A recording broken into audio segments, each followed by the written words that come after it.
Hello, and welcome to September 16th meeting of the Helm Community Call. And kicking it off today, we'll start with some announcements. Helm 3.7 has been released, and Fisher, would you like to talk about that? Yeah, sure. So the release was scheduled for last week. However, we did identify that there were some code regressions, or rather the community identified a couple of code regressions. So we've been working over the last week to identify and fix those. We managed to fix those in the last couple of weeks. So release candidate 3 was caught, I think, Thursday or Friday last week. It's been going for a couple of days and nobody's found any other further code regressions. So yeah, Helm 3.7.0 went out yesterday. Cool. Awesome, thank you. I know everybody's excited about that. Mark did add something good to point out to the notes. So this Helm 3.7.0 release introduces a lot of significant changes to the experimental OCI support. So things like some of the commands have been removed and or changed and replaced. And this is all in accordance with the Helm improvement proposal for OCI support. So it's moving towards that HIP. As a result, there are a couple of things that have changed in that time. So things like the OCI descriptor manifest has changed. And what that means is that when you did a Helm chart push in older versions of it, it stored it as a manifest in the OCI registry in one particular way. That format is no longer able to be read by Helm 3.7.0 because it now adds an additional descriptor on there. So the two versions are incompatible with each other. So if you're upgrading to Helm 3.7.0, you do need to go and rebuild your charts and re-upload them to the OCI registry. So then you're able to pull those down again. So just a heads up for people who are like in between Helm 3.6.3 and Helm 3.7, if you're using the experimental support, you will need to go and make some manual implementations to keep things working. Is that a good thing to keep in a release note or something? Yeah, that was noted in the release notes. So okay.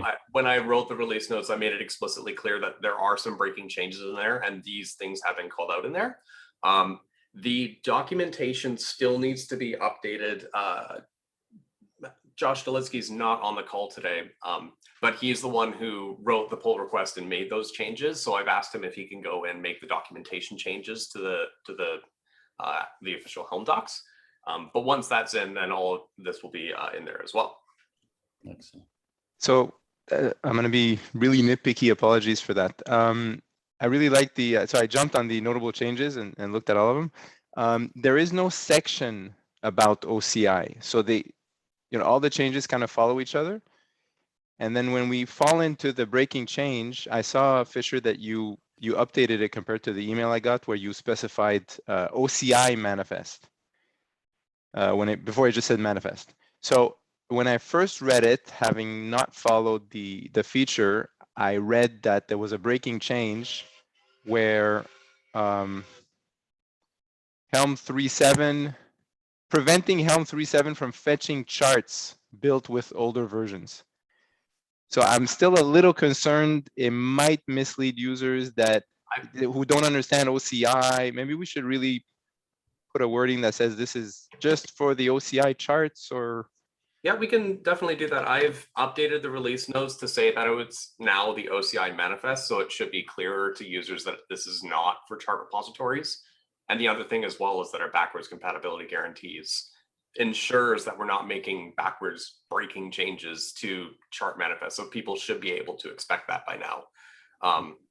But experimental change or changes to experimental flags, those things can break at any point at any time.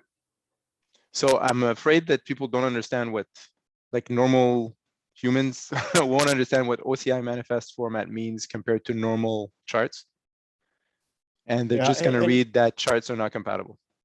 Yeah, to jump in, I think we do need to be very particular here because we're using insider language, right? Like insider baseball language. And many people don't touch OCI. They don't think about it. They're not following the experiment.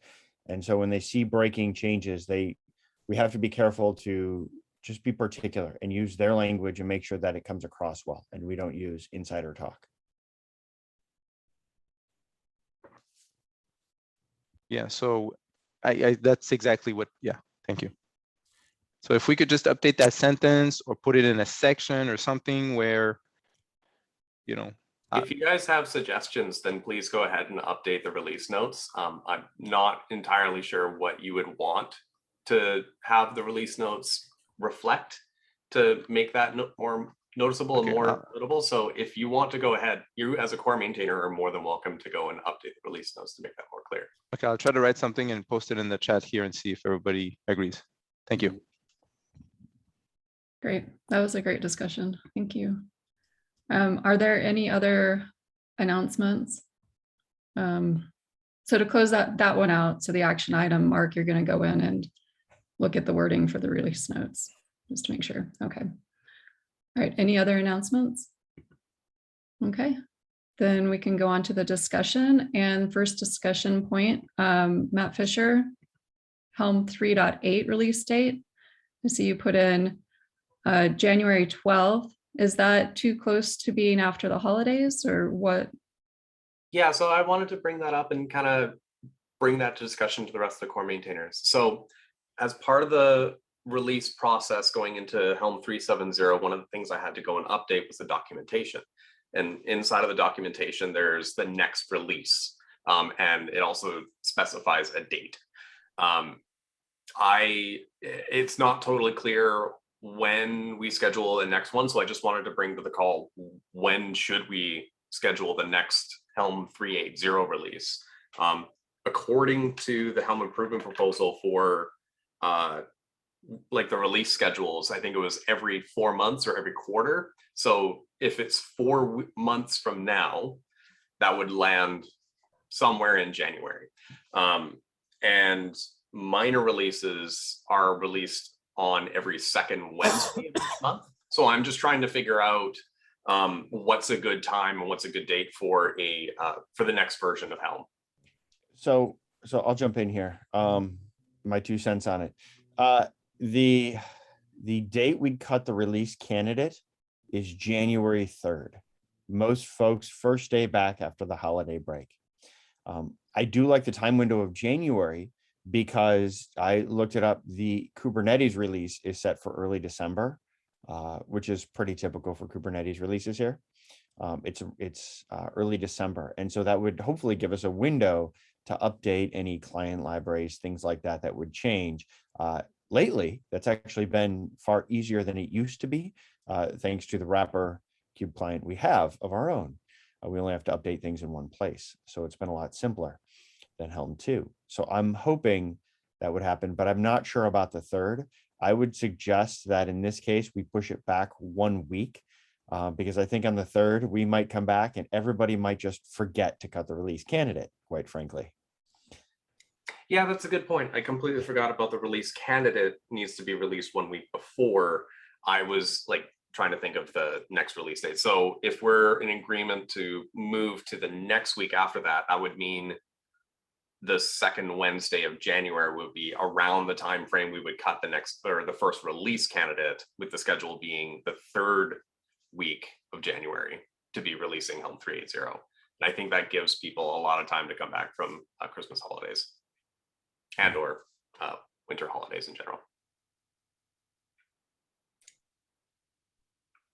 I don't know whether this is, I would assume this just calls for lazy consensus. So should I just send an email to the mailing list so other core maintainers are aware of this one, and then we'll just go ahead with that as scheduled, unless there are objections?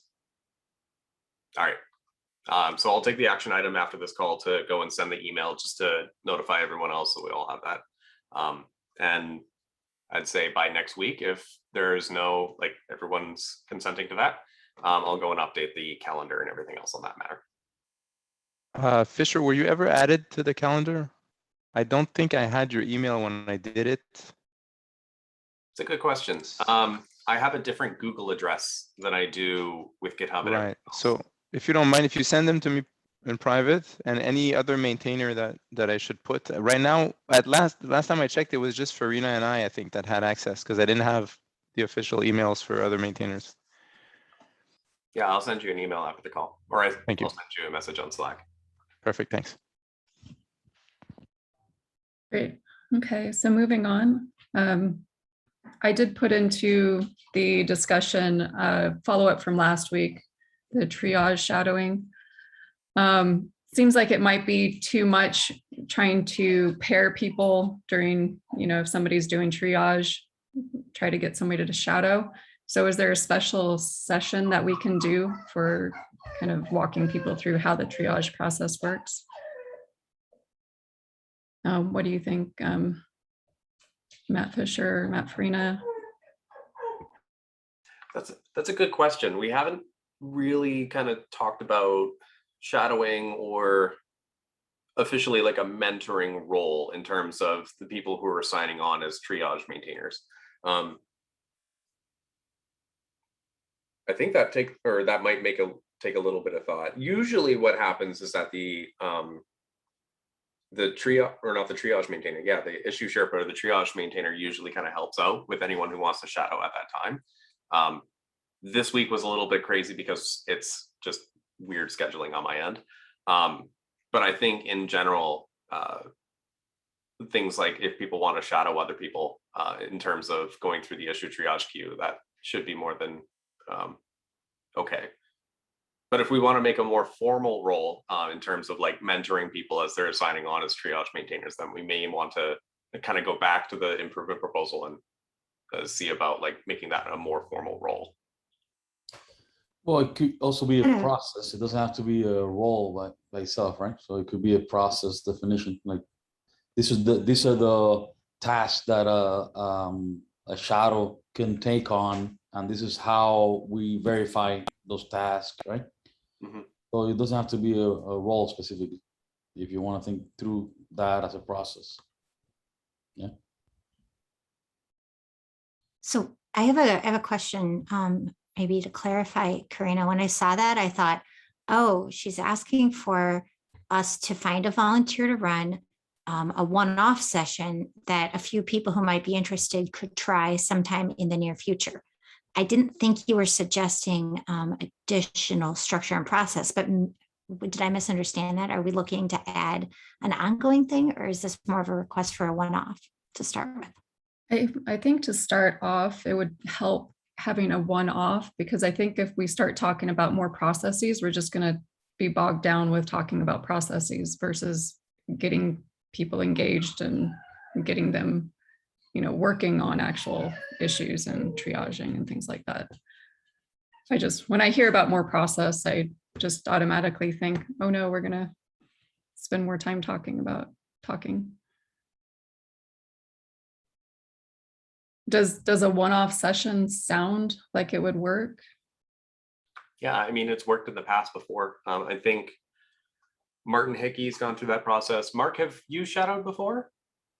I can't remember if you and I shadowed together on the issue queue when you were But first triage, no. on. Okay. No. So I would actually attend. And it's You mean you September. attend as a shadow or as a maintainer training? As a shadower, yeah, to learn. I Shadower. kind of got but a session like that would solidify whatever I learned in the I last would year. agree too. As a Kickstarter, I do think we need to go back to inviting people to triage. How do we make that an easy process? So if we can think of a way to do async, that's why it doesn't require the current maintainer, that volunteer, to actually spend time.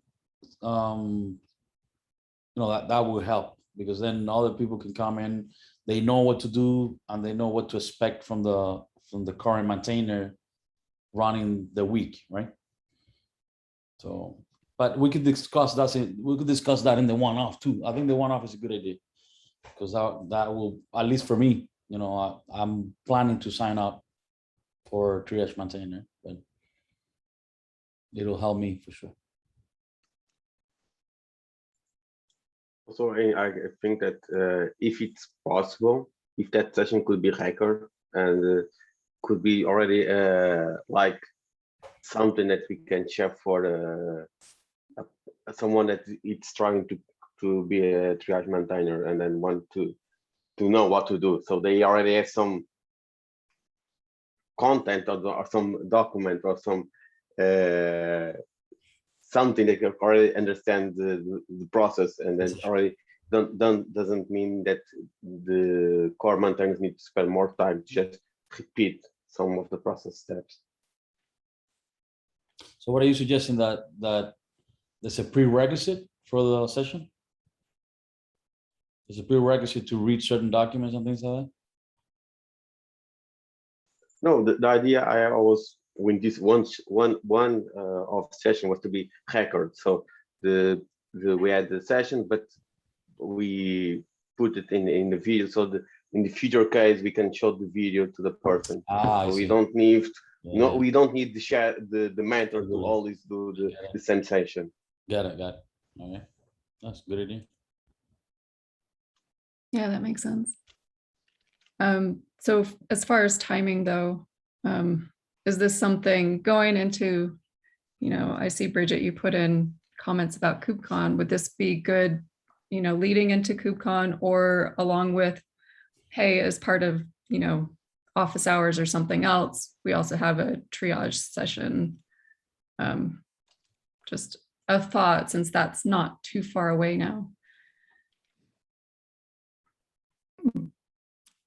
I know we have several Helm, we have Helm online office hours during KubeCon that I'm not sure if I want to put people on the spot and say prep stuff for KubeCon and also prep something for this, but I also think that Stefan is right that having durable recorded, whether it be textual or otherwise materials is valuable. But I think that it might be a lot to ask someone to run through and interactively answer questions and mentor people and also have that turn into a polished publishable video. So let's maybe decouple those, even though I do agree that producing an artifact is good. Okay. But I think maybe the low-hanging fruit is what I'm hearing. Low-hanging fruit is we get a session with a few people like folks on this call who are interested. Does that in the near term, just like not recorded, not like trying to produce an artifact, just interact and answer questions and start taking notes? Well, why not produce an artifact? I mean, the audience is developers. The audience is not the end user of Helm. So an artifact, even if it's imperfect, is better than nothing. So I'm very cognizant of what the artifact production is like if we want to produce something that is considered canonical and publishable and referenceable, et cetera, et cetera. But that's a detail. Okay, so since we have 10 minutes or 11 minutes, and we have more topics, for this one to close it out, yes, we're going to have a separate session. And then after that one, we'll talk about artifacts and how that looks. We'll get the ball rolling. So thank you. That's awesome. Okay. Bridget, do you want to talk about KubeCon and logistics? Sure. I don't need to spend a ton of time on this. I was noting that we have, of course, a Helm call during KubeCon, and we usually cancel those. So I'm suggesting that we do not try to run the Helm weekly developer call during KubeCon, but there is the next day an office hours that hopefully someone who is not on site at KubeCon trying to do things over what will be the morning break at the Helm booth. Hopefully someone will want to host that office hours. So yeah, that's the two questions. So I guess lazy consensus on, does it make sense to, as usual, cancel this weekly call during KubeCon? Anyone have opinions? Everyone goes quiet. We always cancel it. Sounds good to me. Many people will be Okay. busy or scrambling with things. So Awesome. Done. Good idea. And done. And any quick raise of hands of someone who's not going to be at KubeCon and can focus on hosting the online office hours the next day. This is a CNCF Bevy thing where we give them your name and you sign into Bevy, and yeah. I'll be there in person this time, so I can't do it again.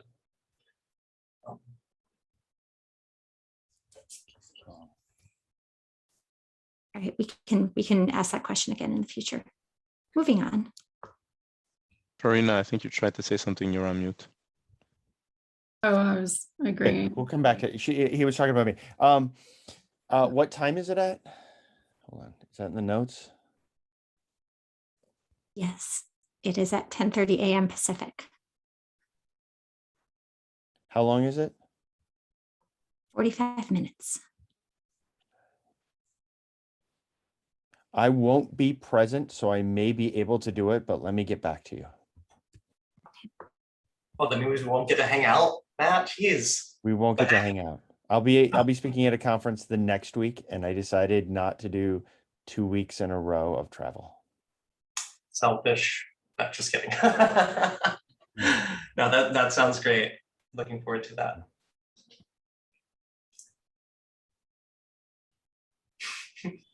So Bridget, you also had on there who is going to be there in person. If you're going to be there in person, I am, but go ahead. I want to move on because I feel like I'm not talking about something that needs interaction at this moment. I was going to Take more suggest time. that if you are there in person, just put it in the notes. That's all. Okay, Mark, wondering if dynamic completion of plugins.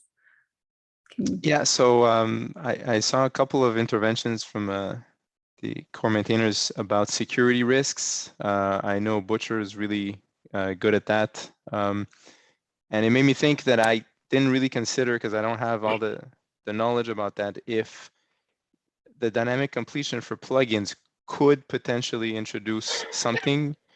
It does call an executable that's installed by a plugin. So if somebody wants to have a look or something, or work with me to help me figure out if this has any value or not, any risk or not. I did actually do a security evaluation of it when you first wrote it.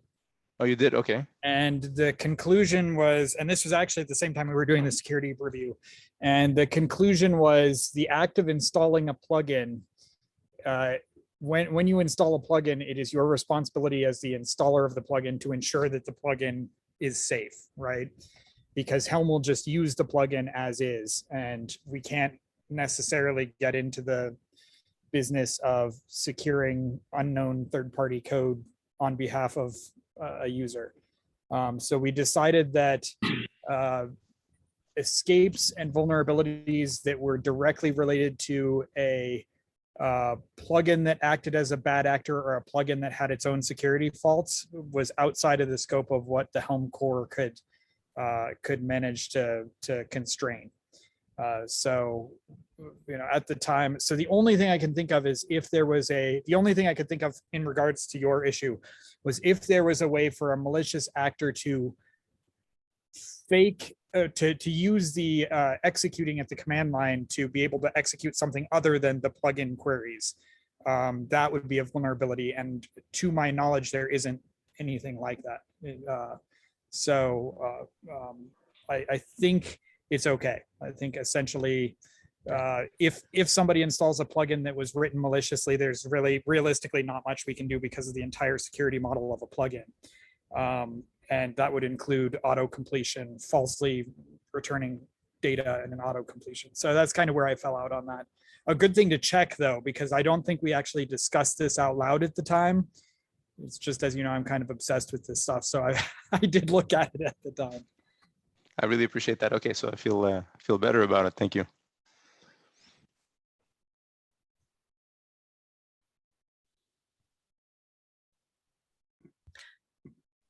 All right, if we can close that one out. If anybody has any other comments, otherwise I'm going to skip mine. Mine was, I can do that async, but Scott, we have 5 minutes. Do you want to bring up your topic again? Sure, I can do it very quickly. Also, thanks, Bridget, for that. It's just an update on the thing that we had talked about a while ago. The maintainer, the the Helm track with a focus on charts. This was initially, the topic was initially suggested by Mr. Farina, and I thought it was a great idea. Ultimately, end users have been asking for more details, a technical deep dive on writing charts, publishing charts, and so on. And so we're going to do that. So the goal right now is we have several people collaborating on this in different ways. I believe right now it's Carlos, Paul, Karina, and myself. And Karina had offered to do introductions and things and transitions, I believe. Carlos and Paul and I, the idea was we would take on different pieces of this. And so right now, we're building this up this week, and I kind of put it off a little bit because we're going to do it in person. So it wasn't already pre-recorded. And I'm mentioning it now, mainly just to update you all, and also in case any of you on the call has either other thoughts on this or specific points they want to reach out to us about after this call that they'd like to see covered. And in general, the main point of view, and especially after tag teaming, talking with Rhea about this, the main point of view, or the main goal, is to cater to the end user from their perspective, not really thinking about the theoretical side, not really thinking so much about, we say technical, but it's not really introducing the technical requirements so much at the outset. The whole point is, what is it that you want to do, that you care about doing, and we're focusing it all on that and fitting in the technical information around that outline. So building charts, publishing charts, sharing charts, and all the things that relate to that. So, or at least all the major points that relate to that we can fit into one session. So that's my quick update. Any thoughts, any desires, just reach out, let me know.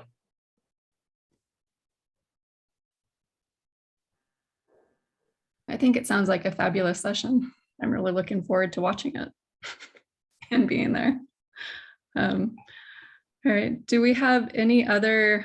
Karina, I'd like to mention about Andrew and next session. So Andrew was not able to come, obviously, this week to talk about the 6th store, but he mentioned that that he's separated time for next meeting. He needs about from 10 to 15 minutes to present the topic. Is it good to schedule that within this session, or do you guys think we should schedule a separate session?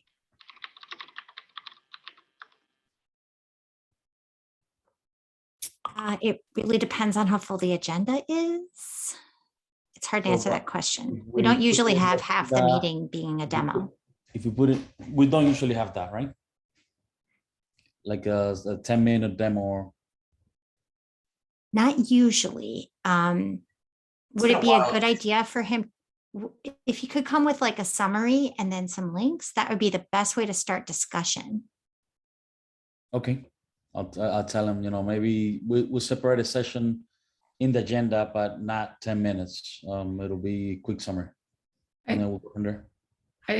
I think what David is asking is that we all schedule a separate meeting outside of the community call. I think it might help if Andrew does a recorded demo that could be watched, and then we use the community call to talk about it.